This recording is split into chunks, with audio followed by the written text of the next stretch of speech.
Hello everybody, welcome back to the channel. The CPI report is out today and it's not looking good. Inflation is up, stock market got hit, and basically the Feds are going to have to stay aggressive with the rate hikes, which is definitely going to slow down the housing market. Now, the basically inflation right now it is at a 6.4%, and the problem was that the general consensus was that the estimates were calling for 6.2. So it is above what the estimates were predicting, and that is just really scaring the Federal Reserve and the markets, because basically the economy is everything is expensive and everybody's spending money on things like milk, rent.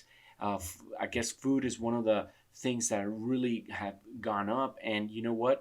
When you have prices of food go up, well, guess what happens? Restaurants now have to charge more. I mean, like I said in the other video, going to McDonald's, man, it's going to cost you over $10 just for lunch, right?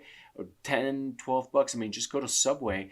I remember when Subway sandwiches were like actually affordable. Now I go in there, I'm like, I'm not spending $9 on that sandwich. I rather, now maybe I'm going to go get some tacos somewhere else. Well, basically, it doesn't matter where you go, whether you get a Subway sandwich or a taco down the street, everything's expensive. Even the tacos, everything is expensive, and it sort of sucks.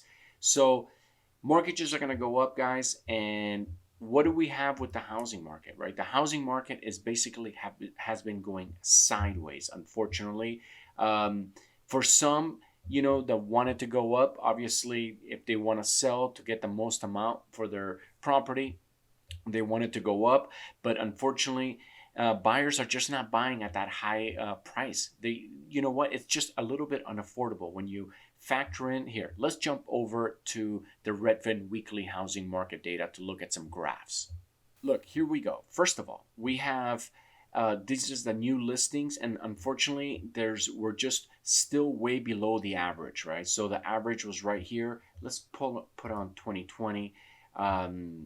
Okay, so we're behind. We're lagging behind. A lot of people are not putting their houses on the market. Why? Because they know that if they put their houses on the market, they're gonna have to, they're gonna sell it. They're gonna have to buy something else, and they probably don't want to get rid of their sweet, interest rate, which is like sitting at like 2%, right?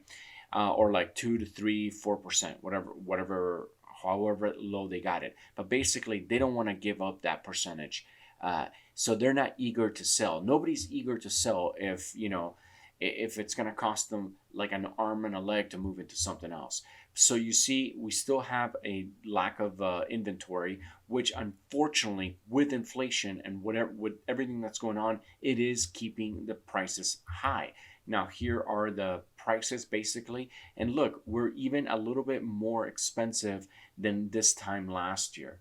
Yeah. So, I mean, and the prices are only going to go up during the summer. So, by how much? So, right now, the feds, right, are really going to probably get more aggressive, which is basically going to make hopefully the housing prices drop. Now, how low is it going to drop? Is it going to drop back down to 2020 levels? I mean, I want to see 2019 levels, which is even lower. It's closer to like right here.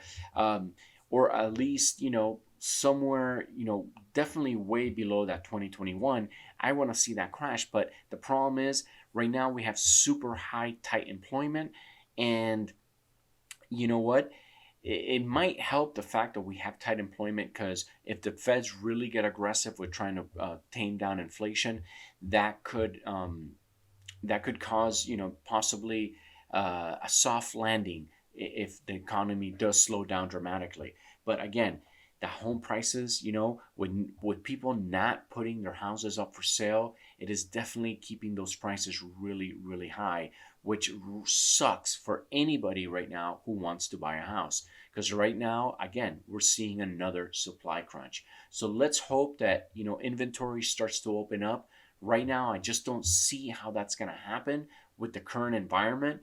But again, obviously, we're going to see inventory increase for the summer months, but enough to really make a dent in lowering the housing prices. Again, we need a lot of inventory out there in order to drop the prices.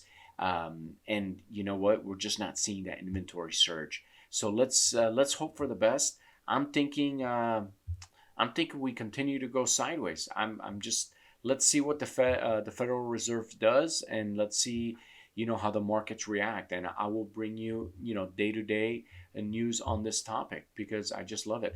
Now, guys, if you like my videos, please don't forget to smash that subscribe button and go ahead and like and leave a comment. Again, thank you guys so much for watching. I love you guys, and I'll see you on the next video.